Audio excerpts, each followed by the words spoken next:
السلام عليكم ورحمة الله وبركاته. أهلا بكل حبايبي اللي بيتابعوني على قناتي. احنا النهاردة هنشرح الدرس الثالث بيتكلم عن مشكلة الزيادة السكانية في بلدنا. طبعا قبل ما أبدأ في شرح الدرس، اللي لسه بيتابعنا لأول مرة ما ينساش يضغط اشتراك ويفعل الجرس، ولو عجبكم الفيديو اضغط لايك وتابعوا معانا كل جديد على قناتنا.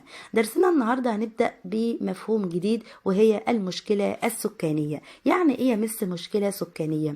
مشكلة سكانية هي زيادة عدد السكان بنسبة أكبر من الموارد والخدمات المتاحة. يعني لو قل عدد السكان مش هيحصل مشكلة؟ أيوة طبعا مش هيحصل مشكلة. يبقى المشكلة السكانية لما السكان عددهم بيزيد أكبر من الموارد والخدمات اللي بتوفرها الدولة لينا. الدولة بتوفر لنا موارد مائية غذائية، خدمات زي التعليم والصحة، دي مبيبقاش مناسب لي يعني العدد الكبير للسكان. عشان ما يحصلش مشكلة سكانية لازم يكون عدد السكان مناسب مع الموارد والخدمات اللي بتوفرها الدولة لينا.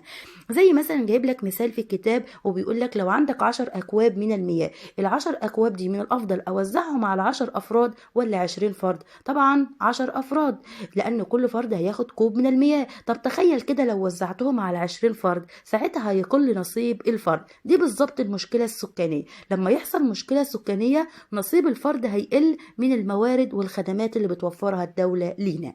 يبقى احنا كده فهمنا يعني ايه مشكلة سكانية. يبقى المشكلة السكانية بتحدث عند زيادة عدد السكان بنسبة أكبر من الموارد والخدمات المتاحة. طب أنا عايز أعرف إيه أسباب مشكلة الزيادة السكانية المرتفعة. عندك طبعا 4 أسباب.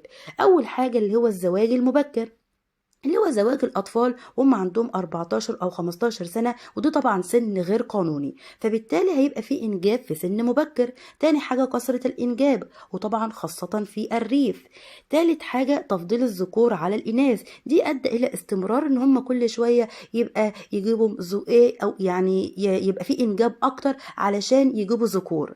طب رابع حاجة تحسن الرعاية الصحية. هي تحسن الرعاية الصحية ديت هتزود المشكلة السكانية، هتؤدي إلى حدوث مشكلة سكانية. أيوة طبعا، لأنها هتقلل معدل وفيات الأطفال، فبالتالي هيزيد متوسط عمر الفرد. يعني أنا عندي في حاجتين اهم، يبقى أنا عندي في معدل وفيات الأطفال هيبدأ يقل، يبقى انخفاض معدل الوفيات دي هيزود نسبة عدد السكان، فبالتالي متوسط عمر الفرد هيزيد، وخاصة اللي هم كبار السن.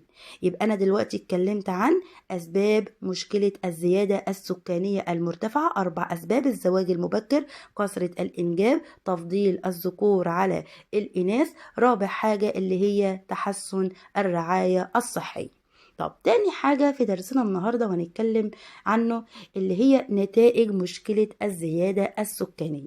يعني ايه نتائج مشكلة الزيادة السكانية؟ خلاص احنا مصر حصل مثلا فيها مشكلة سكانية، طب ايه دي هيؤدي الى ايه؟ النتائج المترتبة على كده أول حاجة زي ما احنا قلنا في بداية الدرس اللي هي قلة نصيب الفرد، إن الفرد نصيبه هيقل من الموارد والخدمات اللي بتوفرها الدولة لينا. ليه؟ لأن ساعتها هيبقى في زيادة استهلاك، من كتر ما في زيادة مستمرة في عدد السكان هيبقى في زيادة استهلاك موارد زي موارد مائية، موارد غذائية، فبالتالي هيقل نصيب الفرد. طب تاني حاجة هيبقى فيه ضغط على الخدمات.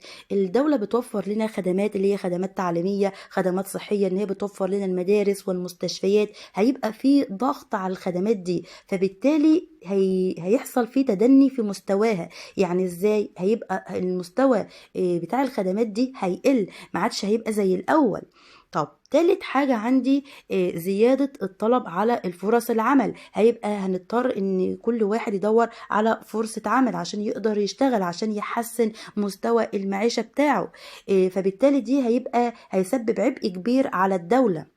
رابع حاجة عندك كمان اللي هي زيادة النفايات وتلوث البيئة. هيحصل فيه تلوث كبير جدا في البيئة بسبب زيادة السكان. يبقى زيادة عدد السكان لما بيزيدوا دي بيؤدي إلى التلوث، وزي ما خدنا قبل كده زي محافظة القاهرة، طبعا من المحافظات اللي فيها تلوث كبير جدا بسبب زيادة عدد السكان. طب خامس حاجة عندك من نتائج مشكلة الزيادة السكانية إعاقة مشروعات التنمية بالدولة. طبعا الدولة بتعمل لنا مشروعات، المشروعات ديت يعني مش هتعرف تعملها زي ما كانت بتعملها في الأول. ليه؟ لأن طبعا في زيادة كبيرة في عدد السكان، الاقتصاد بتاع الدولة مش قادر يسمح ان هم يعني ينفذوا المشروعات ديت بسبب الزيادة الكبيرة في عدد السكان. يبقى أنا دلوقتي اتكلمت عن نتائج مشكلة الزيادة السكانية، يعني معناها الآثار السلبية اللي بتسببها مشكلة الزيادة السكانية في مصر. دي بالنسبة لتاني جزء من درسنا النهاردة. يبقى احنا درسنا النهاردة هنقسمه 3 أجزاء. أول جزء اتكلمت فيه عن مفهوم المشكلة السكانية، واتكلمت عن أسباب المشكلة السكانية. تاني حاجة اتكلمت عنها دلوقتي اللي هي نتائج مشكلة الزيادة السكانية.